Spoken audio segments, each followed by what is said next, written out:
गांव के बाहरी छोर पर बसे पुराने खपरेल वाले घर में नारायण जी अपने परिवार के साथ रहते थे।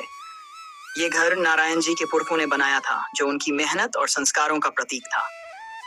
नारायण जी के साथ उनका परिवार, उनकी पत्नी सुमित्रा, बड़ा बेटा राजीव, छोटा बेटा दीपक और बहू रेखा रहती थीं। उनका जीवन सादा और शांति से भरा हुआ था, लेकिन समय के साथ बदलते मूल्यों और आपसी स्वार्थ ने इस परिवार को एक ऐसी उलझन में डाल दिया जो उनके रिश्तों की जड़ों को हिला सकती थी।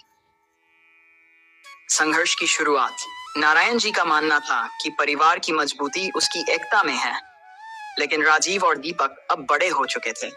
राजीव शहर में नौकरी करता था और आधुनिक सोच रखता था, जबकि दीपक गांव में ही खेती बाड़ी संभालता था।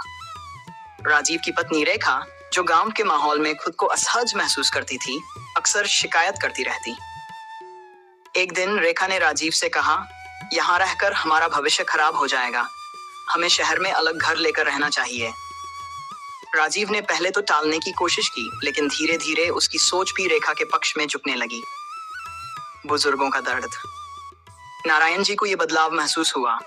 उन्होंने एक रात सुमित्रा से कहा, आजकल घर का माहौल अजीब हो गया है, सब अपने अपने रास्ते चलना चाहते हैं। मुझे डर है कि हमारे बाद ये घर बिखर जाएगा। सुमित्रा ने अपने पति को सांत्वना देते हुए कहा, हमने बच्चों को अच्छे संस्कार दिए हैं, सब ठीक हो जाएगा, हमें धैर्य रखना होगा। विवाद का बढ़ना। राजीव ने आखिरकार नारायण जी से शहर में बसने की बात की। बाबूजी, रेखा और मेरा भविष्य शहर में बेहतर हो सकता है, यहाँ रहकर हम सिर्फ सीमित रहेंगे। नारायण जी ने दुखी होकर जवाब दिया, बेटा, ये घर सिर्फ दीवारों का ढांचा नहीं है, ये हमारे परिवार की बुनियाद है। इसे छोड़कर जाना परिवार की जड़ों से दूर होना है। लेकिन राजीव ने इस बात पर ज्यादा ध्यान नहीं दिया। कुछ दिनों बाद रेखा ने स्पष्ट रूप से घर के बंटवारे की मांग की।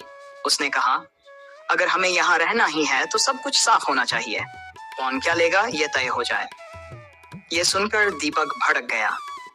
यह घर हमारे पूर्वजों की धरोहर है, इसे पैसों में नहीं तौला जा सकता।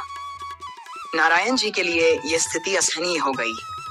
उन्होंने दोनों बेटों को समझाने की बहुत कोशिश की, लेकिन उनकी बातों का कोई असर नहीं हुआ। नारायण जी का निर्णय। एक दिन नारायण जी ने पूरे परिवार को आंगन में बुलाया। उन्होंने गंभीर आवाज में कहा, मैंने इस घर को तुम्हारे लिए बनाया था, लेकिन अब लगता है कि इसके महत्व को कोई नहीं समझता। तुम लोग जो करना चाहते हो करो, लेकिन याद रखना, यह घर सिर्फ ईंट पत्थर का ढांचा नहीं है, ये उन मूल्यों और संस्कारों का प्रतीक है जो हमें जोड़ते हैं। अगर तुम इसे बांटना चाहते हो तो मुझे और तुम्हारी माँ को इसमें से कुछ नहीं चाहिए। हम इस घर को छोड़कर कहीं और चले जाएंगे। उनकी बात सुनकर सब चुप हो गए। राजीव और दीपक के बीच की खाई जैसे गहरी हो गई। परिवार का आत्मचिंतन।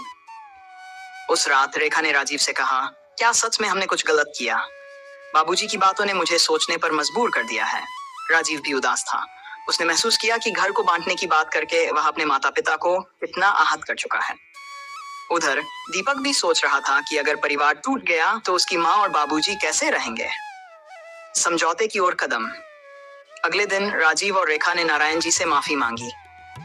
बाबूजी, हम अपनी स्वार्थी सोच में इतने डूब गए थे कि परिवार की अहमियत ही भूल गए। दीपक ने भी आगे बढ़कर कहा, भैया, मुझे भी माफ कर दो, मैं गुस्से में सही गलत का फर्क नहीं समझ पाया। नारायण जी और सुमित्रा ने अपने बच्चों को गले लगा लिया। उन्होंने कहा, याद रखो, घर की बुनियाद प्यार, विश्वास और एकता है। अगर ये कायम रहेगा तो हमारा परिवार हमेशा मजबूत रहेगा। एक नई शुरुआत। उस दिन से परिवार ने एक दूसरे की भावनाओं को समझने और सम्मान देने का फैसला किया। राजीव ने शहर जाने का विचार छोड़ दिया और रेखा ने गांव में ही सामंजस्य बिठाने की कोशिश की। दीपक ने भी अपने बड़े भाई का साथ देने का वादा किया। पुराना खपरेल वाला घर अब भी खड़ा था, लेकिन अब वह सिर्फ एक इमारत नहीं था, बल्कि एक संयुक्त परिवार के संस्कारों और बुनियाद की ताकत का प्रतीक बन गया था। परिवार की असली ताकत उसकी एकता में है। स्वार्थ और अहंकार से परिवार टूटता है, लेकिन समझदारी और प्रेम से रिश्ते फिर से जुड़ सकते हैं।